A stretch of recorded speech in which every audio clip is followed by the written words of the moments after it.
My rich wife smirked and said, "Go ahead, leave. I give you a week." I laid my keys on the counter and walked out without a word. By morning, her father was screaming into the phone. "The bank just called." "What did you do?" She thought I was nothing without her family's name. "My name is Raymond Fisher. I'm 44 years old, and this is the story of how I learned that the woman I married never knew who I was." I met Adriana Cunningham 15 years ago at a charity auction. She was 25, beautiful, standing beside a Monet like she understood it. I was 29, managing a small investment portfolio, stupid enough to think confidence meant competence. Her father, Theodore Cunningham, owned one of the largest investment firms in the Northeast.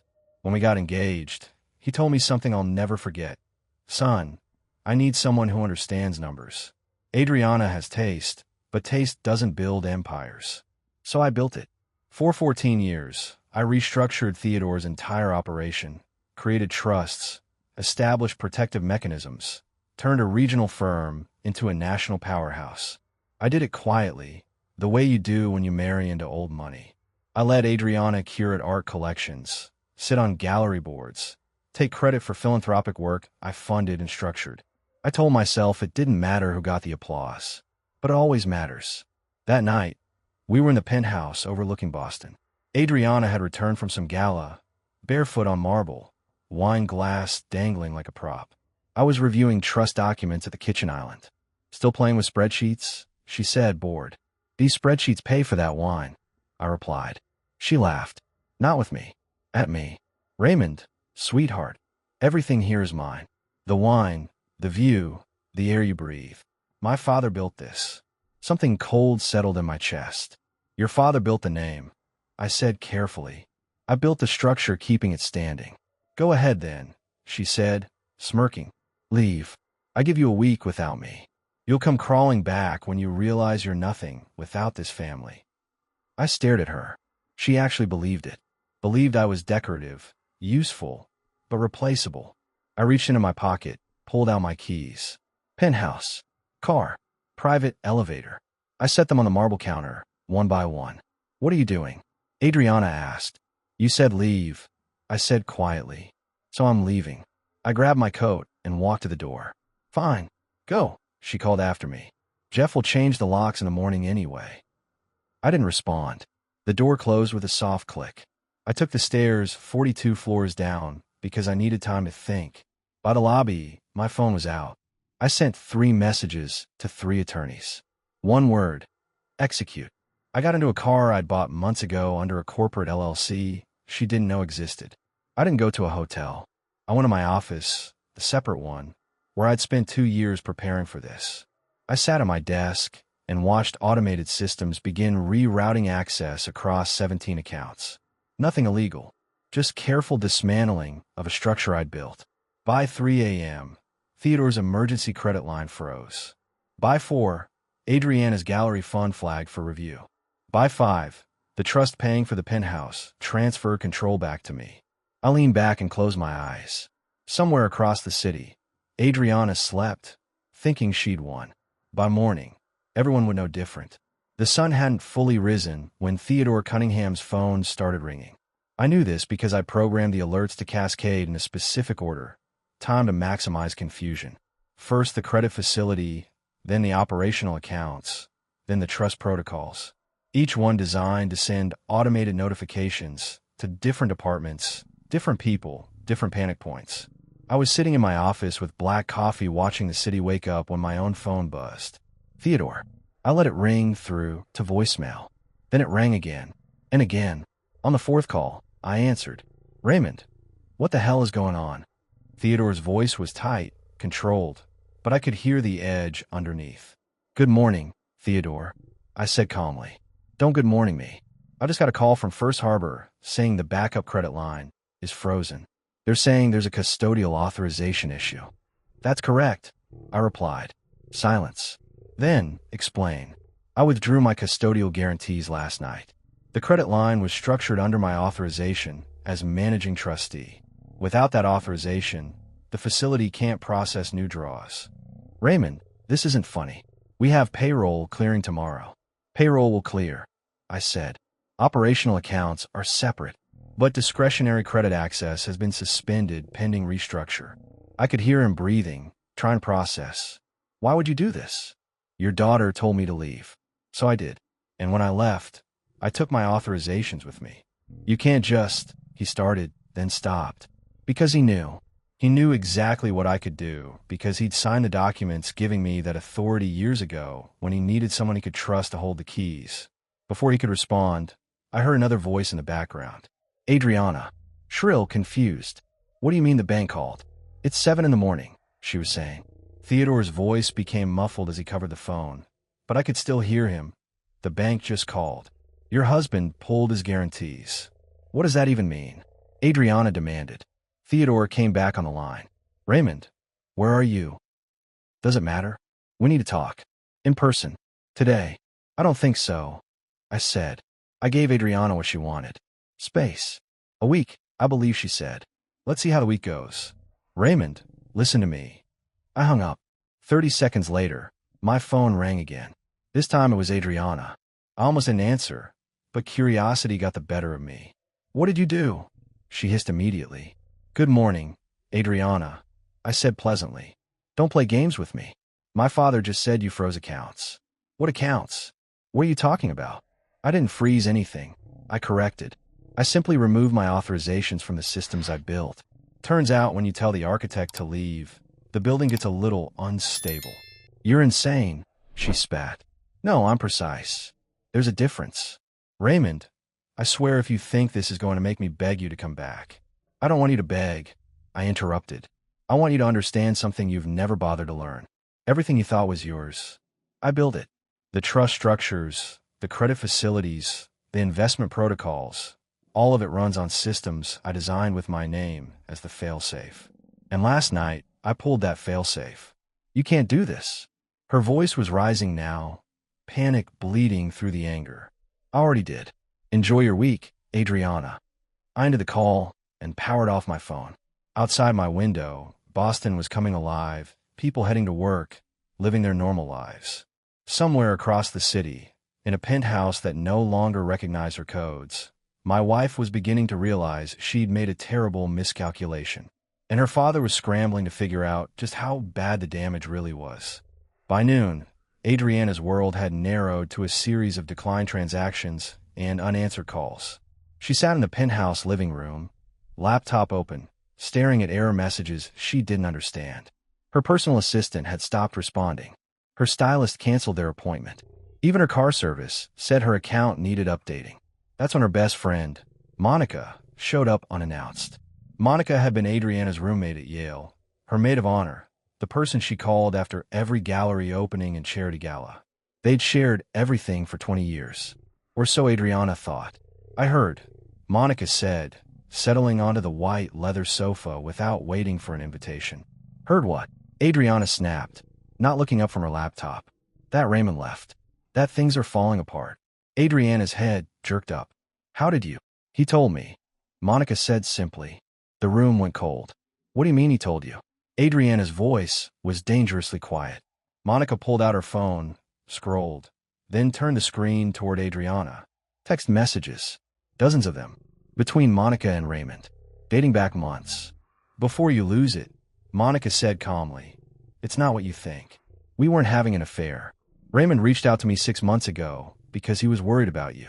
About us. About what you become. Adriana stared at the messages, her best friend's name, at the top of a conversation she'd never known existed. You've been talking to my husband behind my back. The words came out strangled. I've been watching you destroy him for years, Monica corrected. Every dinner party where you'd mock his work. Every gala where you'd introduce him as the finance guy like he was your accountant. Every time you'd roll your eyes when he tried to explain what he actually did. That's not. Adriana started. It is, Monica interrupted. And 3 months ago, when you told me you were thinking about divorcing him and taking everything, I told Raymond. I told him you were planning to blindside him with papers and a legal team your father was assembling. Adriana felt like the floor had dropped out from under her. Why would you do that? She whispered. Because I've known you since we were 19, Adriana, and I watched you become someone I don't recognize. Someone cruel. Raymond didn't deserve what you were planning to do to him. Monica stood up, smoothing her skirt. He called me last night after he left. Asked me to come check on you. Make sure you were safe. Even after everything, he was worried about you. That's the kind of man he is. And you threw him away like he was nothing. Get out, Adriana said, voice shaking. I'm going. But you should know something else. When you go looking for support, when you start calling all those friends you think you have, you're going to find out how many of them actually respected Raymond more than they ever liked you. Monica walked to the door, paused. He built everything, Adriana, and we all knew it. You were just the only one who refused to see it. The door closed quietly behind her. Adriana sat alone in the penthouse, surrounded by art she'd curated and furniture she'd selected, and a view she'd always thought of as hers. For the first time, she wondered how many other people had been watching her marriage from the outside, seeing things she'd been too arrogant to notice. Her phone buzzed. A message from her father. Office. Now, we need to talk about damage control. She looked around the empty penthouse one more time, then grabbed her coat. Adriana arrived at her father's office to find him behind his desk with two men she didn't recognize. One was elderly, sharp-eyed, wearing an expensive suit. The other was younger, carrying a leather portfolio. Adriana, this is Gerald Hutchins, our attorney, and Mark Sterling from Forensic Accounting, Theodore said without preamble. Forensic Accounting, Adriana repeated. Why do we need? Sit down, Theodore interrupted. She sat. Gerald opened a folder. Mrs. Fisher, we've been reviewing your personal accounts and discovered some concerning discrepancies. What discrepancies? Mark leaned forward. Over the past 3 years, you've accumulated approximately $2 million in personal debt across 17 credit cards and 3 personal loans. Adriana's stomach dropped. That's impossible, she said weakly. It's documented, Mark replied, sliding papers across the desk. Designer purchases, private jet charters, exclusive memberships, all charged to accounts we initially thought were family business expenses. They're not. They're personal cards opened in your name, using the family's credit history as collateral. Theodore's voice was ice. Were you planning to tell me you've been funding your lifestyle on credit? I thought. Adriana started, then stopped.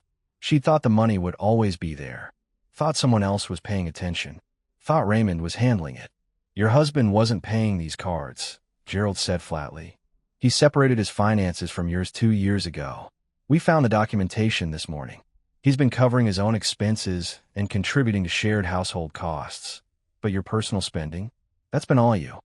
$2 million, Adriana, Theodore said. And now that Raymond's pulled his guarantees, every creditor is calling those debts due immediately because they were leveraged against family assets he controlled. The room spun slightly. How did I not know about this? She whispered. Because you never looked, Mark said, not unkindly. The card sent statements to an email address you never checked. The interest was automatically paid from an account you assumed was family money. It was your money, drawn from a trust Raymond set up for you years ago. That trust is now empty. Gerald pulled out another document. We also need to discuss the gallery fund. The Cunningham Family Arts Initiative. What about it? Adriana asked, dreading the answer. It's technically insolvent. Has been for 18 months. Raymond was covering the shortfalls through personal capital injections to protect your reputation. Those injections stopped last night.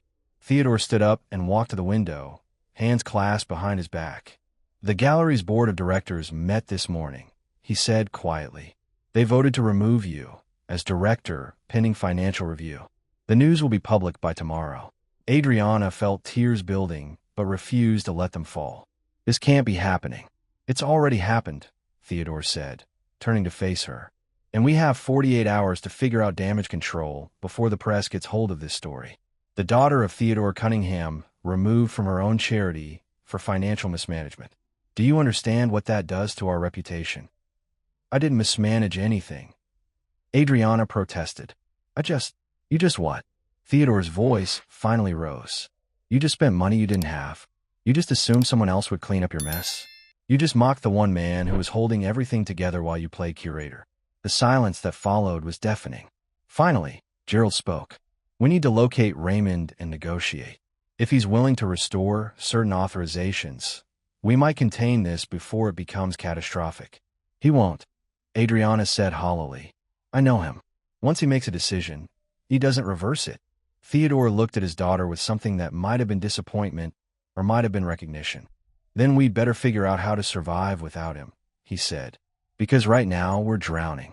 I hadn't seen my daughter Sophia in 2 days, and that was by design.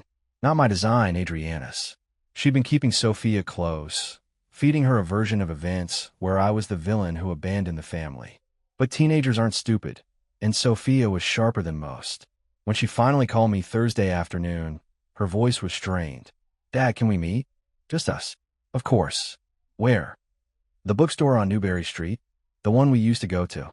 30 minutes later, I walked into Trident Booksellers and found Sophia in the back corner, same spot where we used to sit when she was younger, reading her way through entire shelves while I worked on my laptop nearby.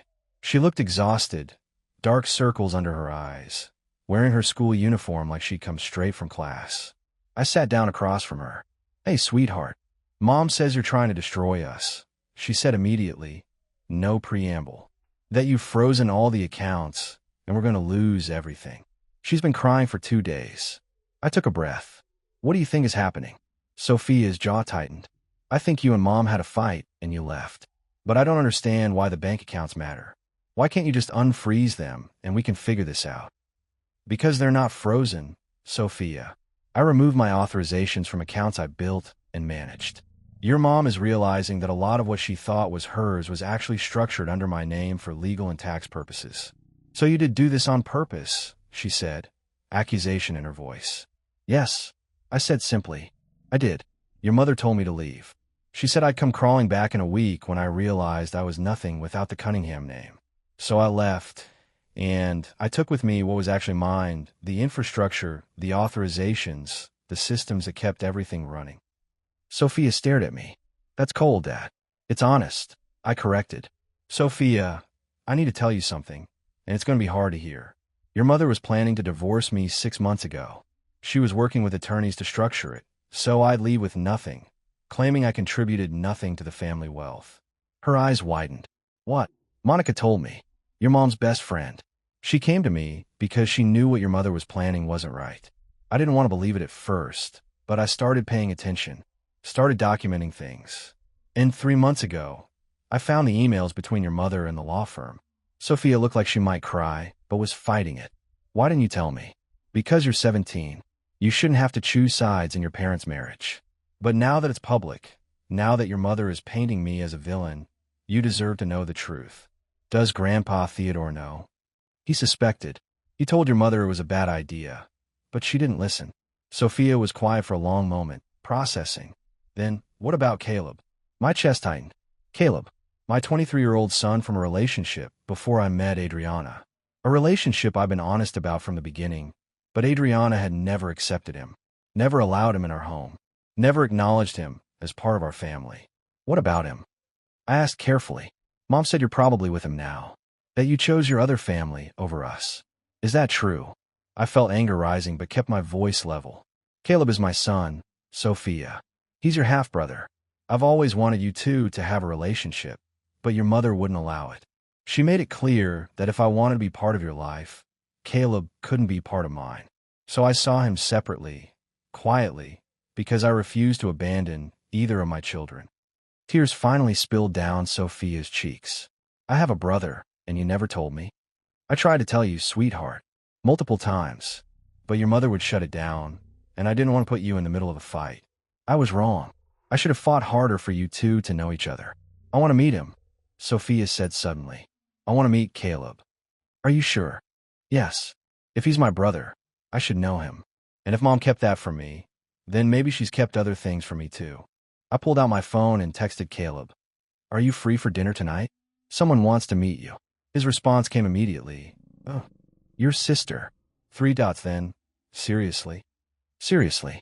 Luigi's at 7. I'll be there. I looked at Sophia. He's excited to meet you. He's been waiting 17 years for this. She wiped her eyes. What's he like? He's in graduate school, studying architecture. Plays guitar. Has your sense of humor. You're going to like him. Sophia nodded, then asked the question I've been dreading. Are you and Mom getting divorced? Yes, I said. I'm sorry, Sophia, but yes. This isn't something we can fix. Because of the money. Because your mother never saw me as a partner. She saw me as a tool. Someone useful to have around, but not worth respecting. And I can't live like that anymore. Sophia reached across the table and took my hand. I don't think you're a villain, Dad. I think you're tired of being invisible. I squeezed her hand, throat tight. Thank you for hearing me out. Can I ask you something? She said. Anything. When this is all over, when everything settles, will I still have both my parents? Or are you going to disappear? Sweetheart, I'm not going anywhere. Your mother and I are done, but you're my daughter. That doesn't change, ever. She nodded, visibly relieved. Okay, then let's go meet my brother. Theodore called an emergency board meeting for Monday morning. I wasn't invited, but I knew what was happening because I still had access to the company's calendar systems. My access codes hadn't been revoked because I'd built the security infrastructure, and I'd given myself backdoor access years ago as a safety measure. Not to spy, to protect. At 9 a.m., I received a text from a number I didn't recognize. You need to see this. Attached was a live audio feed from the boardroom. Someone inside was streaming the meeting to me. I plugged in earbuds and listened. Theodore's voice came through first, strained. Gentlemen, ladies, thank you for coming on short notice. We have a situation that requires immediate board action. We know about the situation, Theodore, said James Pemberton, a senior board member and Theodore's former business partner. Your son-in-law just took apart our operational infrastructure like he was defusing a bomb. The question is, what are we doing about it? We're negotiating, Theodore replied. Negotiating what? Another voice demanded. He holds all the cards. Every trust, every account structure, every tax shield. He built it and he controls it. We gave him that power. You gave him that power. Because I trusted him, Theodore said defensively. You trusted him because he was competent, James shot back. More competent than anyone else in this room, including you. And now we're paying the price for treating him like hired help instead of the partner he actually was. Silence fell over the room. Another voice, this one belonging to Patricia Simmons, the board's financial auditor. I've reviewed the structure. It's brilliant, legally airtight. Every authorization, every transfer protocol, every failsafe, they all require Raymond Fisher's personal approval. There's no override. He designed it that way specifically to prevent exactly what Adriana is trying to do now, wrestle control away from the person who built it. So what you're saying, Theodore said slowly, is that we have no leverage. Not exactly, Patricia replied. We have one piece of leverage. His reputation. He's a professional. If we approach this professionally, offer him fair terms, he might be willing to negotiate a transition. And if he's not, someone asked. Patricia's voice was grim. Then Cunningham Capital Management collapses within 90 days. Maybe sooner. The room erupted in overlapping voices, panic and anger bleeding together. I listened to them scramble, these men and women who'd attended galas and charity auctions with Adriana, who'd smiled at me across conference tables while treating me like I was background staff. Then Theodore's voice cut through. There's another option. We remove Adriana from all operational roles. We make it clear to Raymond that she no longer has any authority over family business decisions. We offer him sole operational control, independent of the marriage. You'd cut out your own daughter? James asked, sounding shocked. My daughter just cost us $200 million in frozen assets and threatened the collapse of a firm my grandfather built, Theodore said, voice hard. Yes, I cut her out if it means survival. I felt something unexpected. Not satisfaction, but sadness. Theodore was finally seeing what I'd seen for years. His daughter was a liability. Patricia spoke again. We need a vote. All in favor of offering Raymond Fisher full operational control as an independent contractor, separate from family authority. One by one, voices called out, aye. When the count finished, it was unanimous. Theodore cleared his throat. Then someone needs to reach out to Raymond. Make the offer official. I'll do it, James said. He'll listen to me. We've always had mutual respect.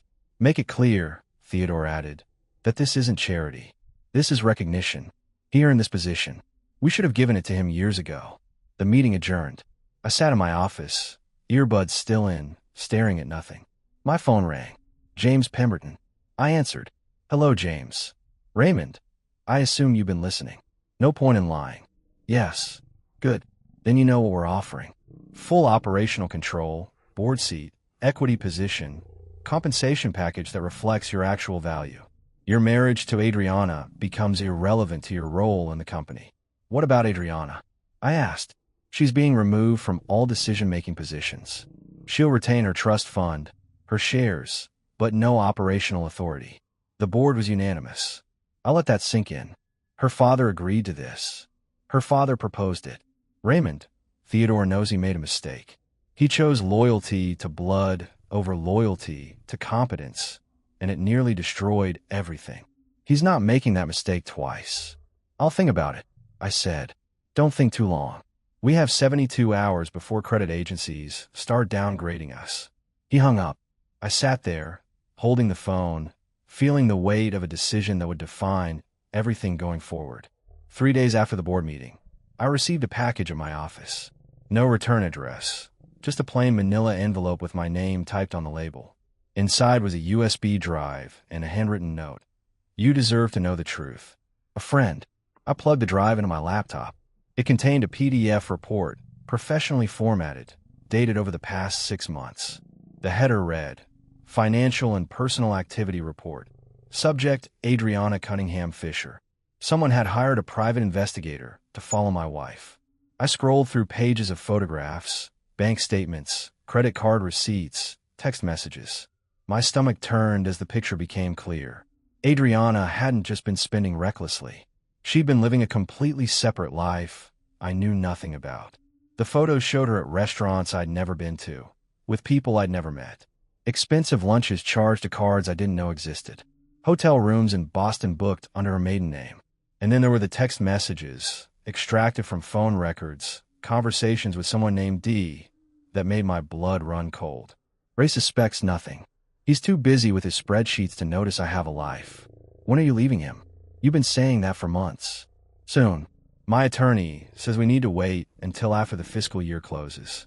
Better positioning for asset division. I leaned back in my chair, hands shaking slightly. The betrayal wasn't surprising. Not anymore. But seeing it documented, quantified, time-stamped, that hit different. I kept reading. The investigator had identified D as Derek Sullivan, a gallery owner from New York, divorced, family money, exactly the type Adriana would gravitate toward. They'd been seeing each other for 8 months, meeting at art shows, spending weekends at his place in the Hamptons while I thought she was at gallery conferences. The report concluded with a financial analysis. Adriana had spent approximately $340,000 on this relationship. Hotels, gifts, travel, all funded through credit cards she'd opened using the family's credit history as leverage. My phone rang. James Pemberton. Raymond, did you receive a package today? He asked without preamble. You sent this. I said, I hired the investigator 3 months ago. After the board meeting where you saved us from that disastrous merger deal, I started paying attention to how Adriana treated you. The dismissiveness, the mockery. It bothered me. So I did some digging. Why? I asked. Because you're the best financial mind I've worked with in 40 years, and I watched Theodore's daughter treat you like disposable help. I want to know if my instincts were right. They were. I stared at the screen, at the evidence of my wife's double life. What do you want to do with this? That's up to you.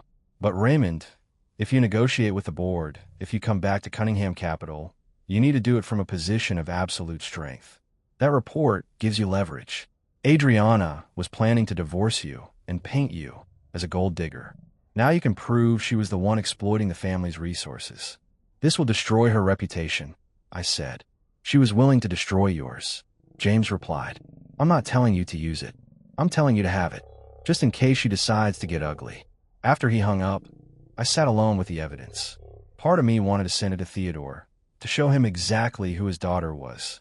But another part, the part that still remembered loving her once, hesitated. My phone buzzed. A text from Sophia. Dad, can I stay with you this week? I can't be around Mom right now. She won't stop crying and blaming everyone but herself. I typed back, of course. I'll set up the guest room. Can Caleb come for dinner tomorrow? He's funny. I like having a brother. I smiled despite everything. Absolutely. He'll be glad to hear that. I looked back at the report on my screen, then closed the laptop. Whatever Adriana had done, whatever she'd planned, I had my daughter now. I had my son.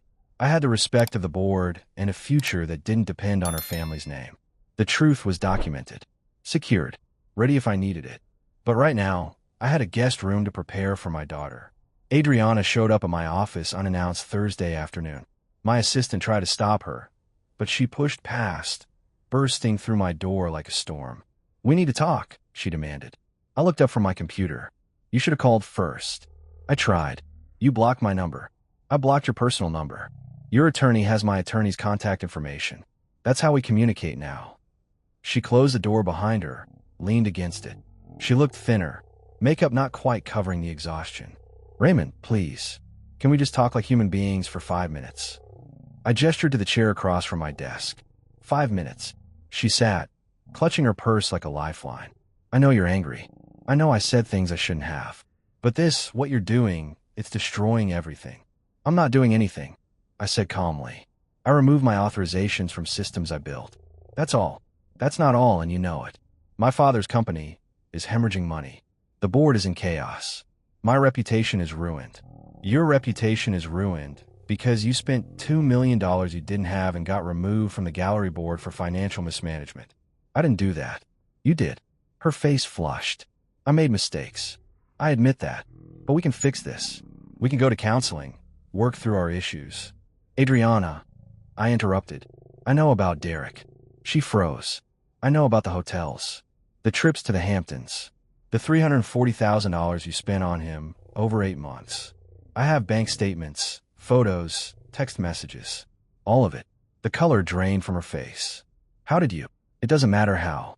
What matters is that you were planning to divorce me, take everything, and paint me as someone who contributed nothing to this family. Meanwhile, you were funding an affair with family money and preparing to walk away like you were the victim." Adriana's hands trembled. "Raymond, please, if that gets out. If that gets out, you lose whatever sympathy you still have. Your father will cut you off completely. The board will see you as a liability instead of just a disappointment. And any judge will laugh your attorney out of court if you try to claim spousal support." She stood up, voice breaking. "So what? You're going to blackmail me?" "No," I said, standing to face her. "I'm going to give you a choice. You can accept a fair divorce settlement, split assets appropriately, agree to shared custody of Sophia with no restrictions on my relationship with Caleb, and walk away quietly. Or you can fight me, drag this through the courts, and I'll make sure every single detail of your affair becomes public record." "You wouldn't do that," she whispered. "Try me," I said flatly. "I built everything you thought was yours. I protected you, provided for you, and loved you for 14 years. You mocked me, dismissed me, and planned to destroy me. So yes, Adriana, I absolutely would do that if you forced my hand." Tears streamed down her face now. "I didn't mean for it to go this far. I felt trapped, like I was living in a life someone else designed." "You were living in a life I designed," I corrected, "because you never bothered to learn how any of it worked. You just enjoyed the benefits and resented the person providing them." "What about Sophia?" she asked desperately. "Sophia is staying with me this week. She made that choice herself. And before you accuse me of turning her against you, she figured it out on her own. She's 17, not stupid." Adriana sank back into the chair, defeated. "So I've lost everything. My daughter, my reputation, my marriage." "You didn't lose those things," I said, voice softer now. "You threw them away because you thought you could always get something better. But there isn't anything better, Adriana. There's just different, and usually worse." She wiped her eyes, mascara smearing. "What happens now? Now you talk to your attorney.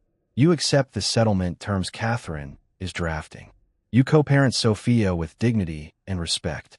And you rebuild your life without me in it.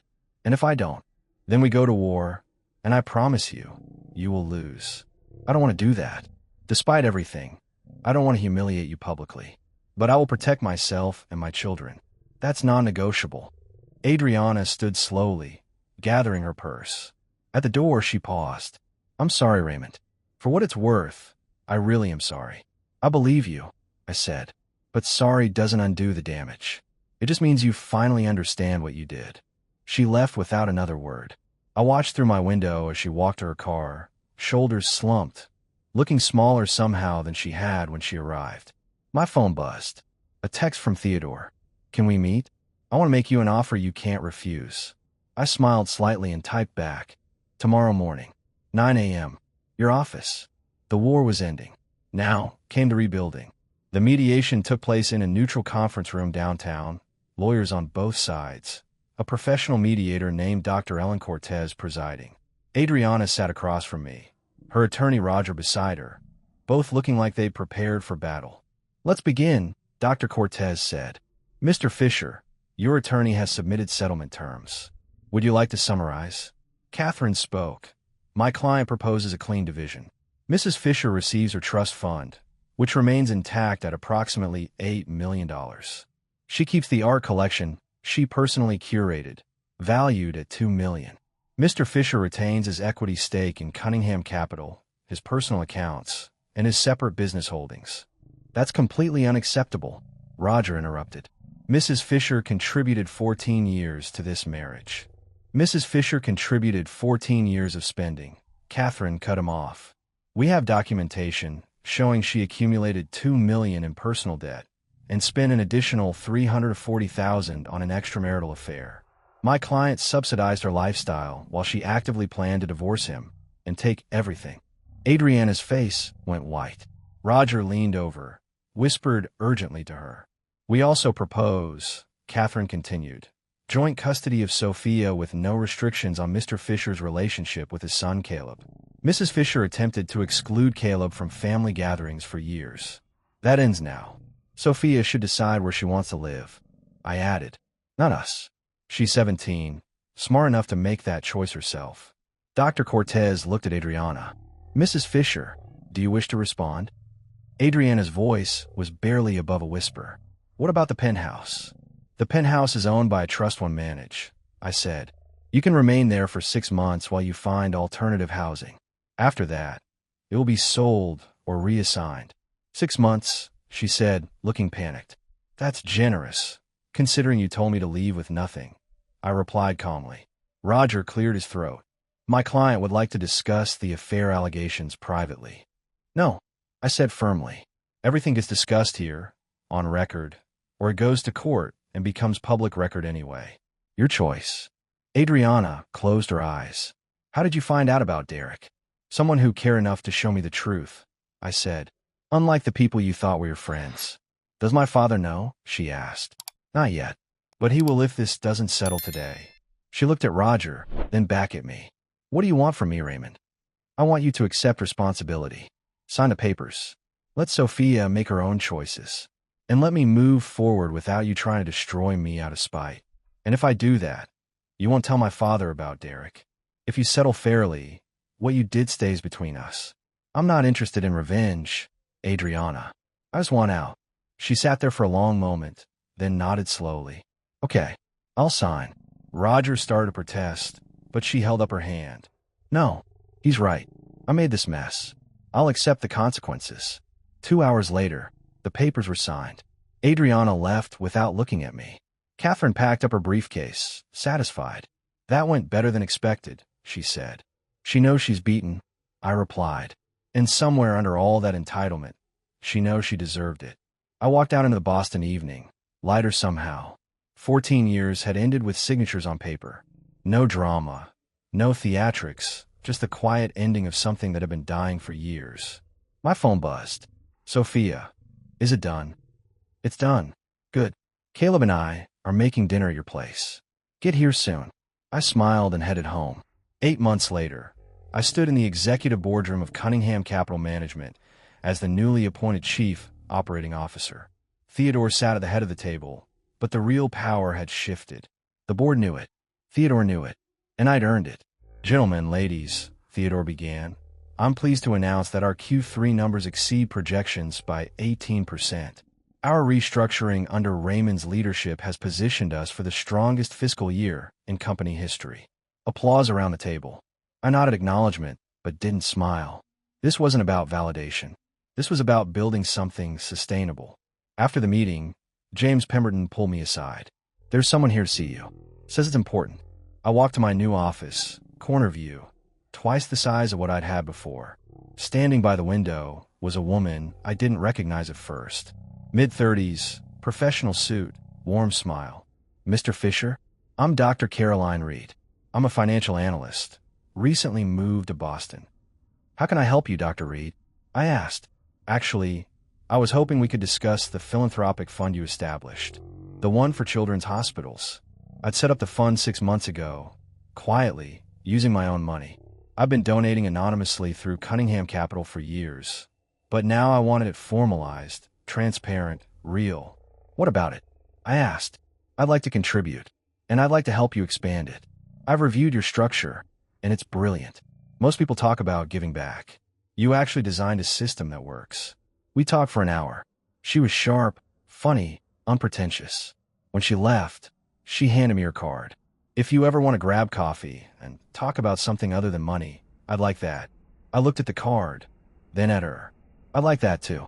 That evening, I had dinner with Sophia and Caleb at my apartment, the one I'd purchased in my own name, decorated simply, no marble or pretension, just space that felt like mine.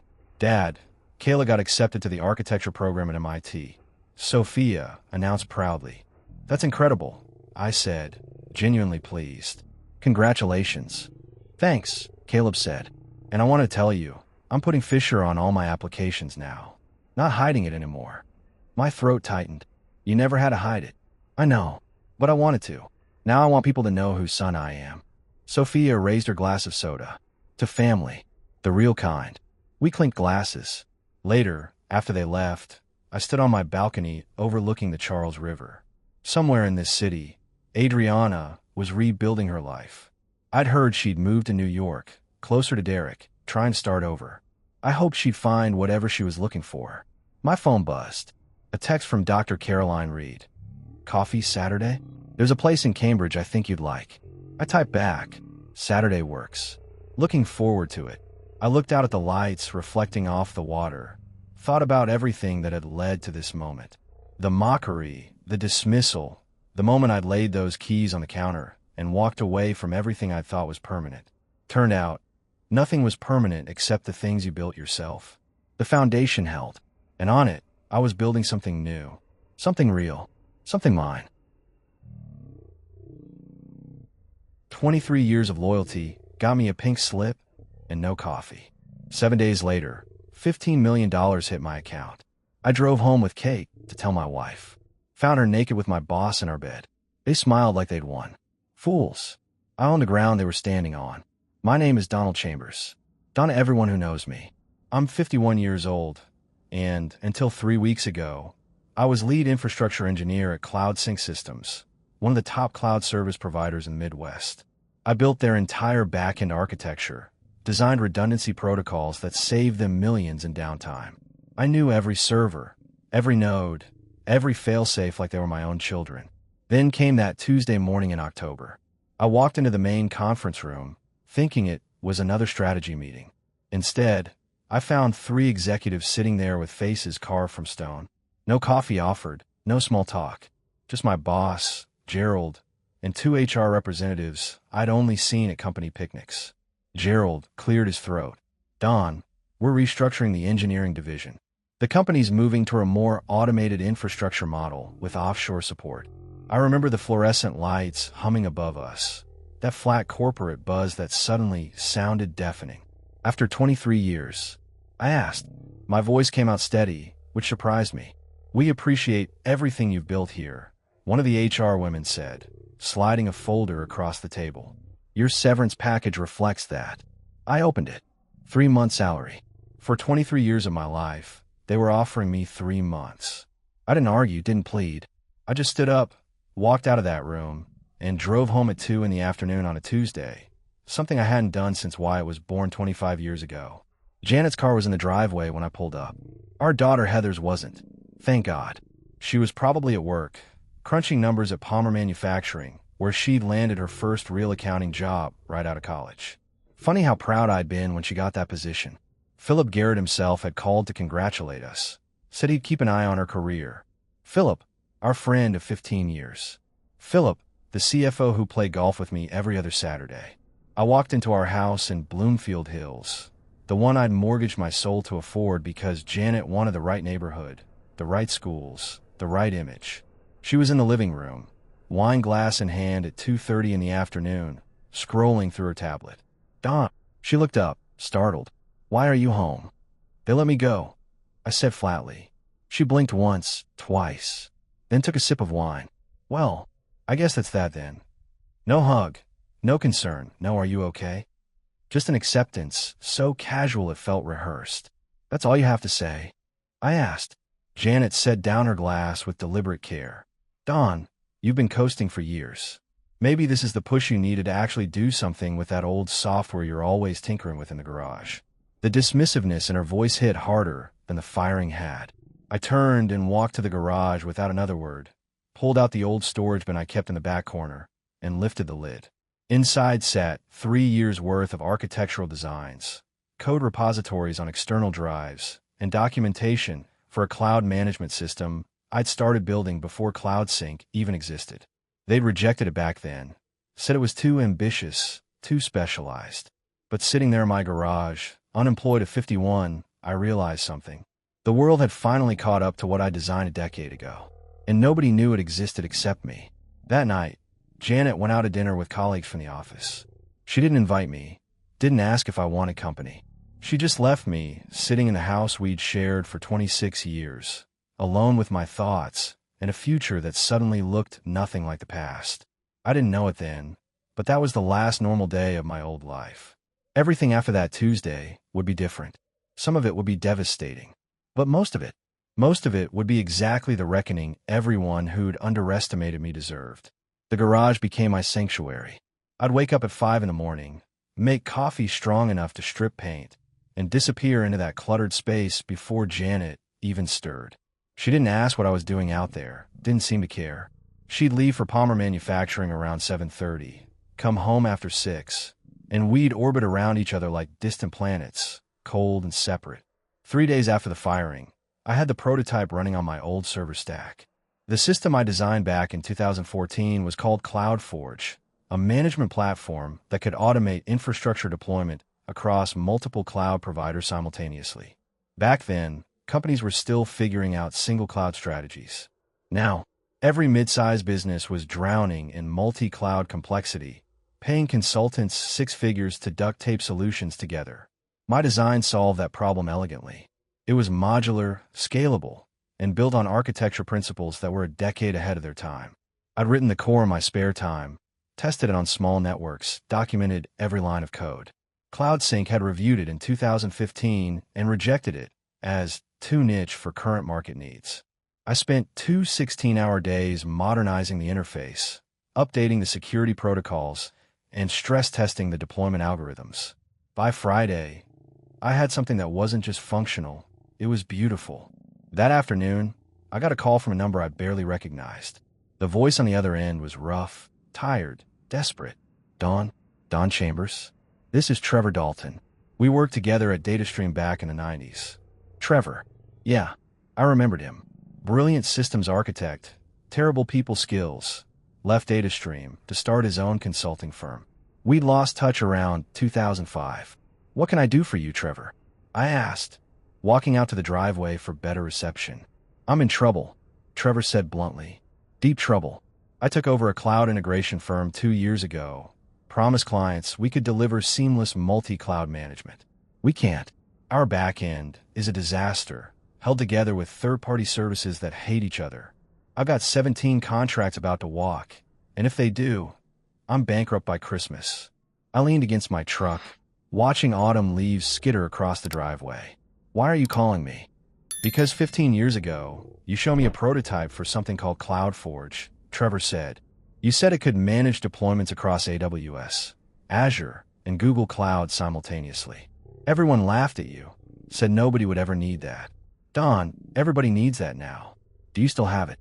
I looked back at the garage, at the dim light filtering through the dusty window. I might. I'll pay you whatever you want, Trevor said. His voice fractured with emotion. Consulting fees, licensing, partnership, I don't care.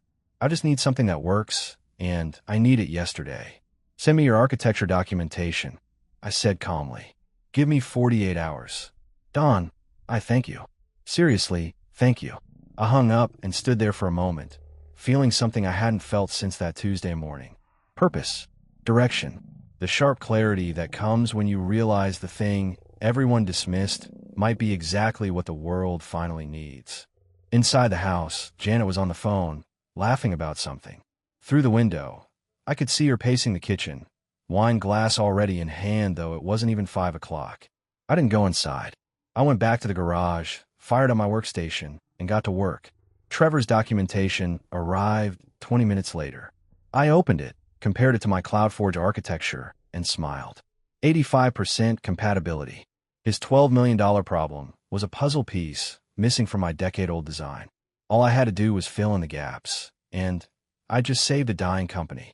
Or more accurately, I just bought myself a ticket back into the game everyone thought I'd left for good. Trevor's architecture documentation read like a crime scene report. Overlapping API calls, redundant authentication layers, bandwidth choking on inefficient data routing. I'd seen cleaner code written by first-year students. No wonder his clients were threatening to walk. I worked through the night, mapping CloudForge core modules against his infrastructure gaps. By Wednesday morning, I had a functional integration ready. Not perfect, but stable enough to demonstrate capability.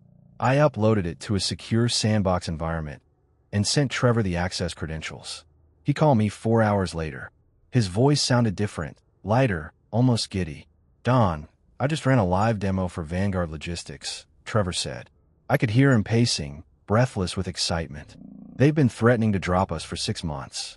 I showed them your system deploying their entire infrastructure across 3 cloud providers in under 8 minutes. 8 minutes, Don. Their current process takes 3 days and costs them $40,000 every time." And I kept my voice neutral, though my pulse quickened. "They signed a 3-year extension on the spot," Trevor said. "Not just that, they want to triple their deployment volume. Don, this thing you built, it's not just good. It's exactly what the market's been screaming for." I leaned back in my garage chair, looking at the dusty rafters overhead. "How many lapsed contracts are you holding?" 14 that are salvageable. Maybe 3 more if I can move fast enough. "Then here's what we do," I said, and laid out the terms. $15 million.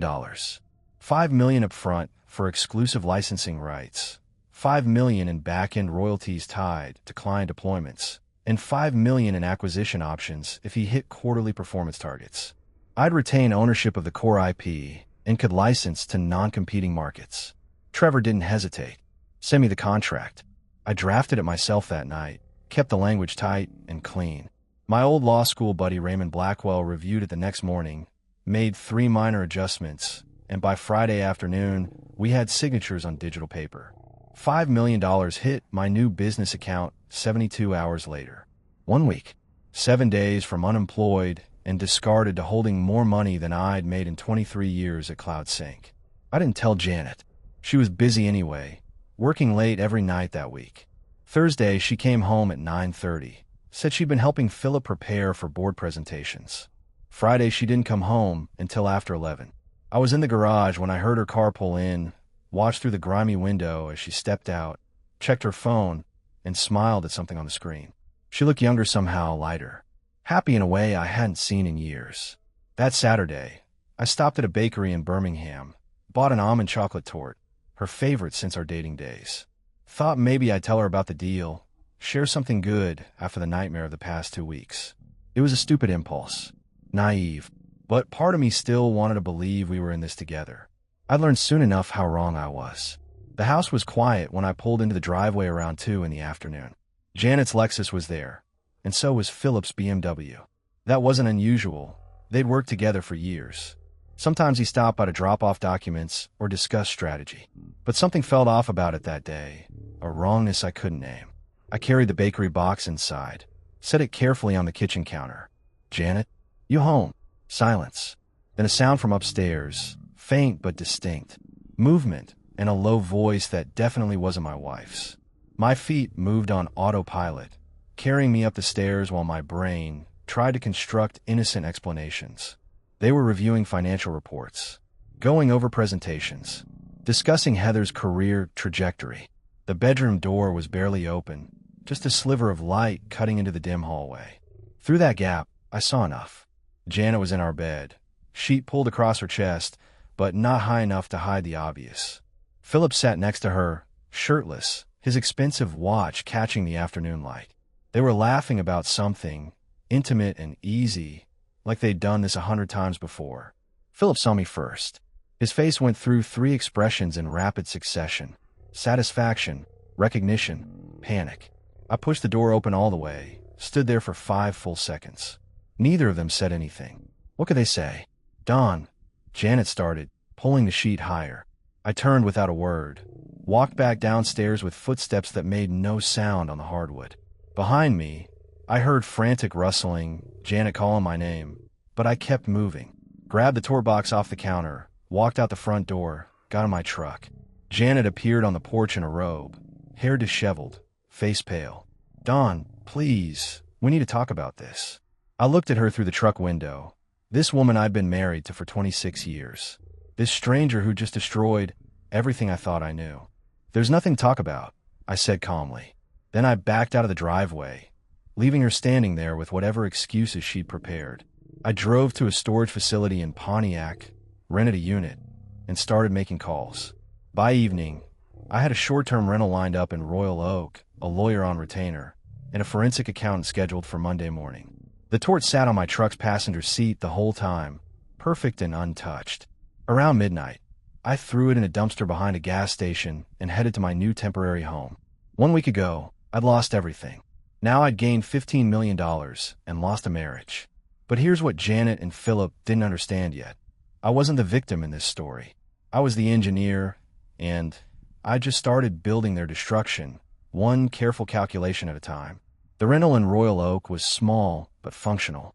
1 bedroom, a kitchenette, and most importantly, a second room I converted into an office. I moved in on a Sunday, spent Monday setting up servers and secure networks, and by Tuesday, I was operational. My lawyer, Raymond Blackwell, called that afternoon with news.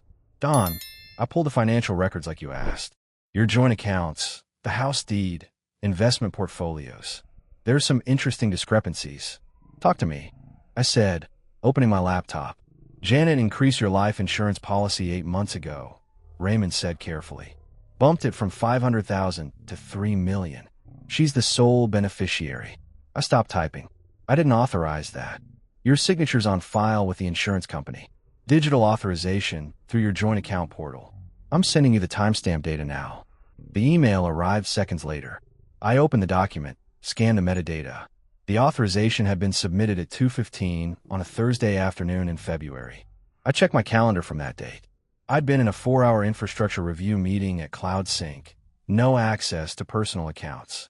She forged it, I said quietly. That's a strong word without more evidence, Raymond cautioned. But it's worth investigating. Dawn, have you checked your other accounts? Investment portfolios, retirement funds. I spent the next hour digging through financial records with Raymond on speakerphone. What we found made my blood run cold. 3 investment accounts that had been in my name were now managed through a proxy firm called Silver Point Capital. The paperwork showed my authorization, but I'd never heard of Silver Point Capital. Raymond did a corporate search. Silver Point is a Delaware holding company, registered 8 months ago. The managing partner is... He paused. Philip Garrett. I sat back, the pieces falling into place. 8 months. That's when Janet had started working late. When Philip had suddenly become a fixture at our house. Always with work excuses. Always charming and friendly. They've been planning this, I said. The affair, the insurance policy, moving assets. How long before they decided an accident would be more convenient than a divorce? Dawn, that's speculation, Raymond warned. But we need to document everything. I'm recommending you hire a forensic accountant and a private investigator. Today, I made both calls before the hour was out. The forensic accountant, a sharp woman named Teresa Flynn, agreed to start immediately. The private investigator was a former FBI agent named Jack Reeves. He'd been retired 5 years, but still had connections and a reputation for thoroughness. Jack started surveillance on Janet and Philip that evening. Teresa began untangling the financial web the next morning. Meanwhile, I started my own project. I created a new company, registered in Nevada, with layers of LLC protection. Called it Infracore Solutions.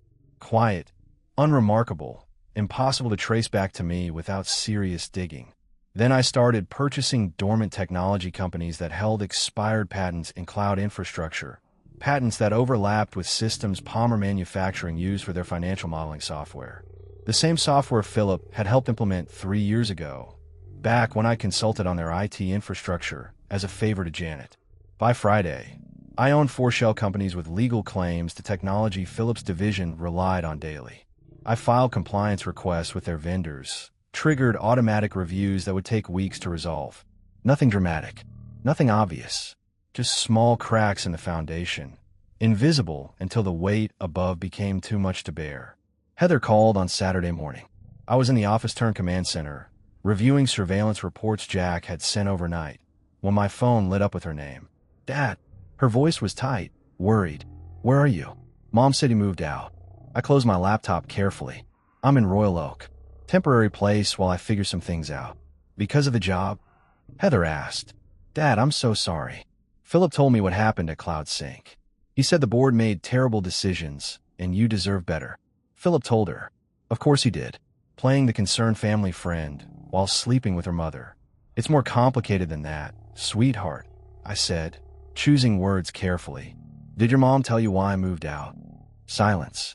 Then, hesitantly, she said you were having trouble adjusting to unemployment, that you needed space to process things.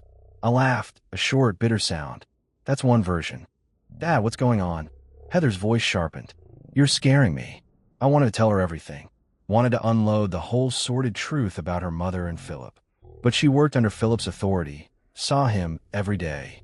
If I told her now, before everything was in place, it would complicate things in ways I couldn't control. Can you meet me for coffee tomorrow? I asked instead. There are some things we need to discuss in person. I'm working a half day tomorrow, budget review, Heather said, but I can meet you around 2. Perfect. There's a cafe in Birmingham, corner of Maple and Old Woodward. You know it. Yeah, I know it. Dad, you're really okay, right? I looked around my sparse apartment, at the servers humming in the corner, at the files spread across every surface. I'm better than okay, Heather. I promise. See you tomorrow. After I hung up, I pulled up the surveillance photos Jack had sent. Janet and Philip having lunch at a downtown restaurant, holding hands across the table. Janet and Philip entering a hotel in Troy at 3 in the afternoon. Philip's car parked in our driveway, my driveway, overnight on Thursday. I saved the photos to an encrypted drive and started preparing the conversation I'd have with Heather tomorrow. My daughter deserved the truth, deserved to know who she was really working for. But more than that, I needed to know where she'd stand when everything came crashing down, because it was coming inevitable as gravity. And when it hit, I needed to know if my daughter would be standing beside me or trying to salvage a relationship with people who betrayed everything our family was supposed to mean. The coffee shop in Birmingham was nearly empty on Sunday afternoon. Heather arrived exactly on time, looking tired and confused. She'd always been punctual, organized, detail-oriented. She got that from me, not from her mother. Dad, she said, sliding into the booth across from me. You look different. Different how? I asked, signaling the waitress. I don't know. Sharper, maybe. More focused. She studied my face. What's really going on? I pulled out my tablet, opened a folder, and turned it toward her. The first photo showed Janet and Philip at a restaurant, hands clasped across the table. The second showed them entering a hotel. The third was time-stamped from 3 nights ago. Philip's BMW parked in our driveway at 11:30 at night. Heather stared at the screen, her face going pale. When did you take these? I didn't. A private investigator did. Heather, your mother and Philip have been having an affair for at least 8 months. That's why I moved out. She pushed the tablet away like it was contaminated. No, Dad, no, that's not. Philip wouldn't do that. He's been mentoring me at work, helping me learn the financial systems. Her voice faltered as the implications hit her. He's been using you, I said quietly. Your cover, Heather. The concerned boss helping his friend's daughter. It makes everything look innocent. I'm gonna be sick, Heather whispered. I gave her a moment. Let her process. The waitress brought coffee neither of us had ordered, seemed to sense the tension, and disappeared quickly. There's more, I said. Philip and your mother have been moving money around. Life insurance policies I didn't authorize. Investment accounts transferred to companies Philip controls. Heather, I think they were planning something worse than divorce. She looked up sharply. What do you mean?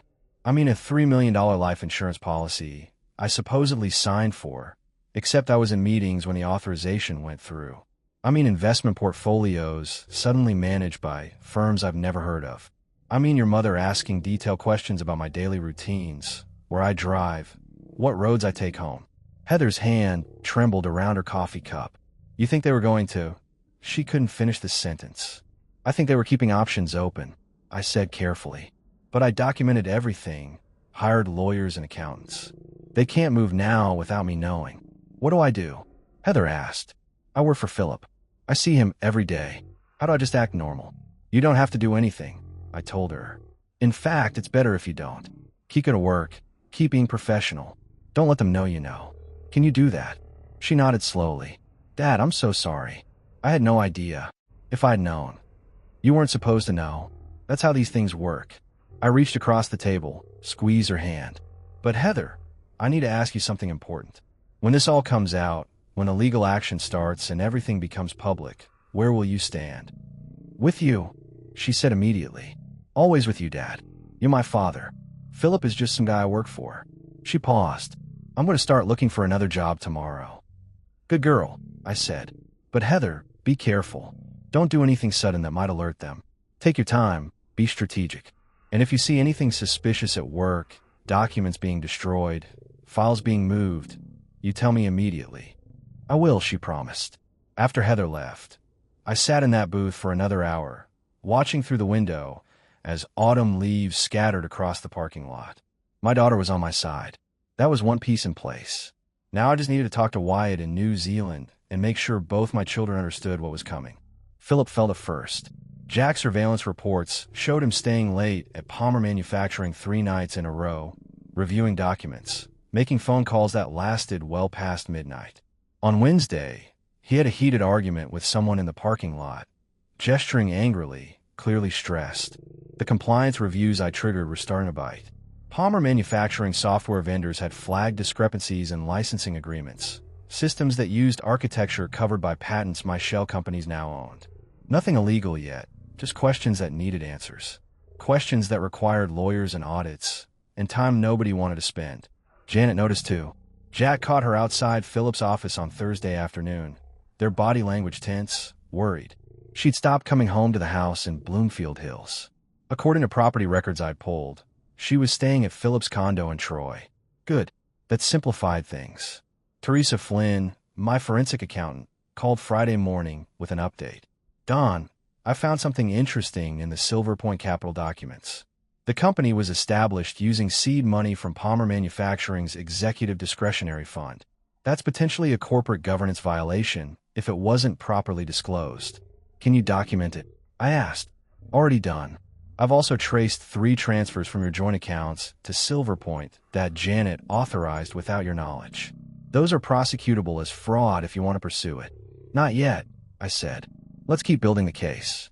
The more we have, the more leverage we have. That afternoon, I got a call from Wyatt in New Zealand. He'd been harder to reach than Heather, working on a research project in some remote part of the South Island with spotty cell service. Dad, I just got your messages, Wyatt said, his voice tinny and distant. All 10 of them. What's the emergency? I explained everything. The affair, the financial manipulation, the insurance policy, the investigation. Wyatt listened without interrupting, which had always been his way. Think first, react later. So basically, Mom tried to set you up, and now you're systematically destroying her and Philip's lives, Wyatt summarized when I finished. That's one way to put it, I admitted. Good, Wyatt said flatly. What do you need from me? Check your trust fund. Make sure nothing's been moved without authorization. I heard typing through the phone. Balance looks right. 92,000. Same as last time I checked 3 months ago. What? Just making sure. Your mother had access to those accounts as co-trustee. Had. Wyatt caught the past tense. I removed her this week. You and Heather are the only authorized parties now. Smart. Wyatt paused. Dad, I've got another 4 months on this research contract, but if you need me to come home, stay there. I interrupted. Finish your work. This will still be ongoing when you get back. But Wyatt, I need you to know that your sister is standing with me on this. I needed to know where you stand too. Are you seriously asking me that? Wyatt's voice hardened. She cheated on you. Tried to steal from you. Maybe worse. You're my father. Of course I'm on your side.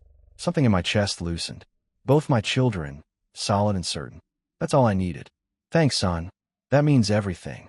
After we hung up, I pulled up the surveillance photos from that afternoon. Philip leaving Palmer Manufacturing at 4:30, unusual for a CFO on a Friday.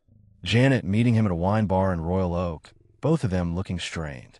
They talked for 90 minutes, their expressions growing more agitated as the conversation went on. They were starting to understand something was wrong, starting to feel the pressure from multiple directions. But they didn't know the source yet, didn't realize the man they discarded was the one tightening the noose. By Monday, they'd know more. By the end of the month, they'd know everything.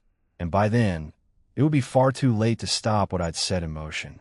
The call came on a Tuesday morning, 3 weeks after I'd moved out. Philip's direct line, the one he'd given me years ago, for emergencies only. I let it ring 4 times before answering. Don, Philip's voice sounded strained tight. We need to talk. In person. About what? I asked, keeping my tone neutral. About whatever you're doing to Palmer Manufacturing's vendor contracts. About the compliance reviews that are costing us hundreds of thousands in legal fees. Don, I know it's you. I have no idea what you're talking about, I said calmly. I'm just a recently unemployed infrastructure engineer. What could I possibly do to a major manufacturing firm? Cut out, Philip snapped. The shell companies, the patent claims, the timing. It's too precise to be coincidence. What do you want? Money? I can arrange a settlement. Something fair for both of us. Both of us. I repeated slowly. That's interesting phrasing, Philip. Like we're partners in something. Silence on his end. Then, carefully, Don, I know you're angry about Janet. I understand that. But destroying my career won't fix your marriage. My marriage. I laughed, a cold sound. Philip, my marriage ended the day you decided sleeping with my wife was worth more than 20 years of friendship. But you're right about one thing. I am destroying something. Just not what you think. What's that supposed to mean? It means you should check the deed on the Bloomfield Hills property, I said. The house you've been staying at with my wife. Might want to verify who actually owns it. I hung up before he could respond. 20 minutes later, Jack sent me a surveillance photo. Philip standing in Janet's driveway, holding his phone, face pale as snow. Next to him, Janet, gesturing frantically, clearly trying to calm him down. They'd just discovered what I'd known since the forensic audit began. The house wasn't in Janet's name. It had been transferred into a business trust back in 2016 during a property tax reassessment. The trust was owned 98% by a holding company, and that holding company's majority shareholder was listed as Donald J. Chambers. I'd convinced Janet it was a tax strategy, signed the documents in a stack of refinancing paperwork she'd barely glanced at. She'd been so focused on the monthly payment reduction, she never questioned the ownership structure. Now she and Philip were standing on property I could legally reclaim any time I chose. The next photo Jack sent showed Philip making frantic phone calls. The third showed a luxury sedan pulling up, a lawyer probably, given the expensive suit and briefcase. Teresa Flynn called an hour later.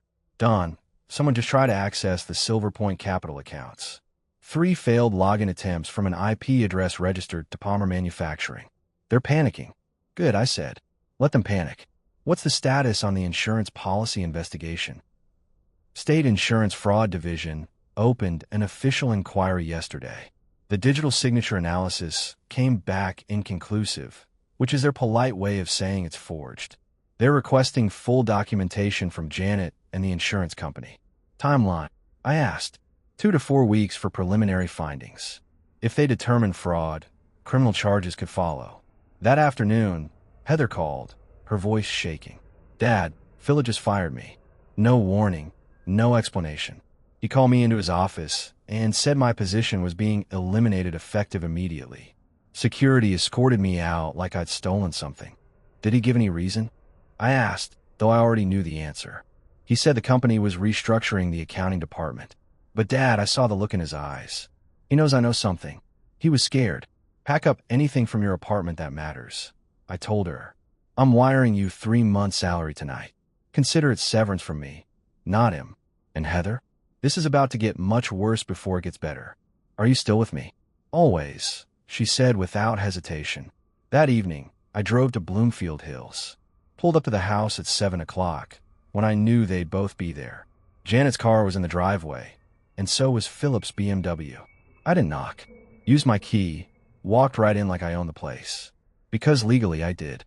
They were in the living room, surrounded by papers, a lawyer sitting across from them, looking grim. All three of them looked up when I entered.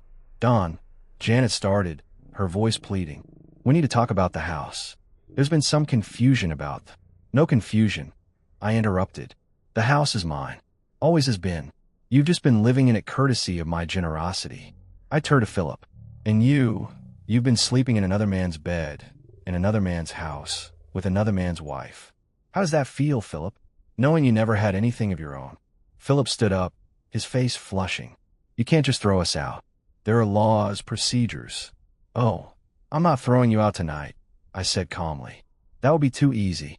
No, I'm giving you 30 days' notice. Legal, proper, documented. 30 days to find somewhere else to build your little fantasy." I pulled an envelope from my jacket, handed it to the lawyer. "Official eviction notice. You'll find everything in order." The lawyer scanned it quickly, then nodded reluctantly to Philip. "It's legitimate. The trust structure gives him full authority." Janet's face went from pale to gray. "Don, please. We can work this out. The house, the money, all of it. Just tell us what you want." "What I want?" I looked at her for a long moment. This woman I'd built a life with. "I want you to understand what you threw away.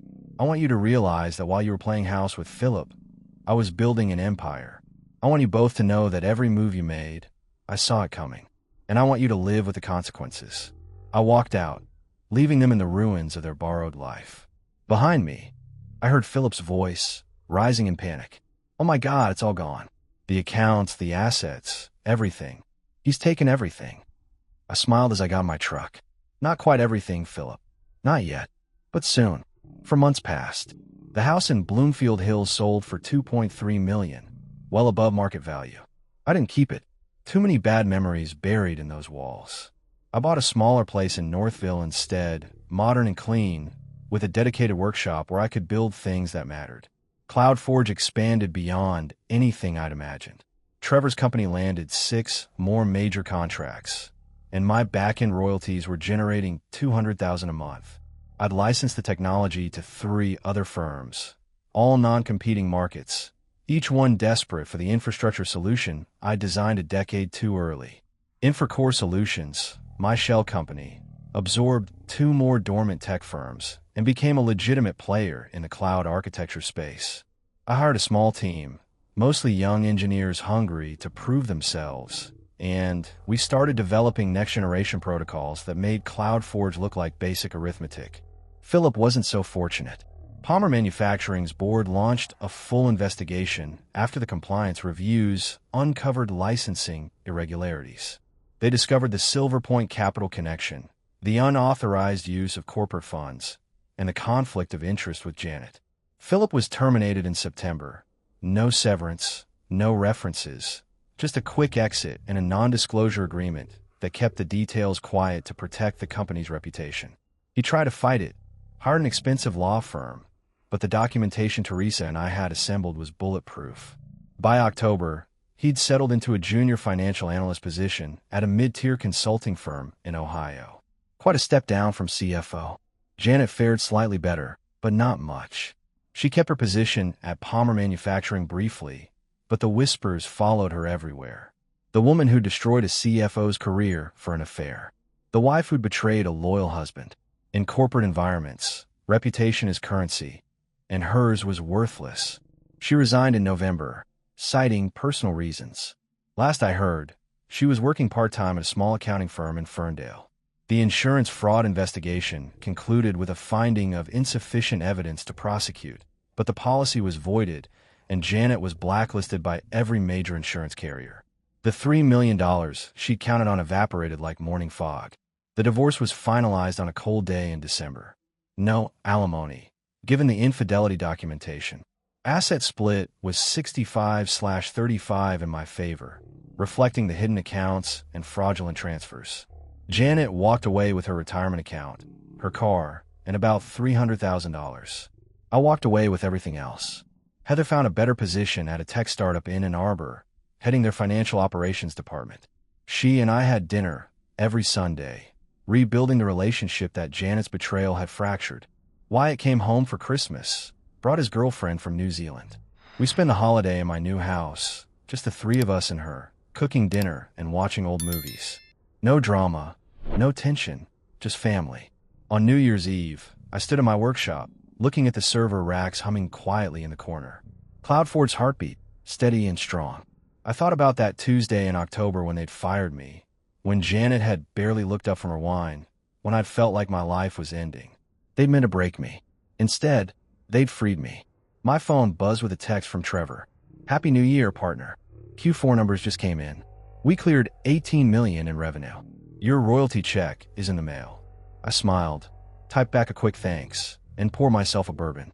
Outside, fireworks started going off somewhere in the neighborhood, bright bursts of color against the winter sky. I'd lost a job, a marriage, and a friend. But I'd gained something more valuable. Proof that the man they discarded was never weak, never finished, never even close to defeated. I was just getting started. And this year, I was going to build something that would make CloudForge look like a practice run. Happy New Year indeed.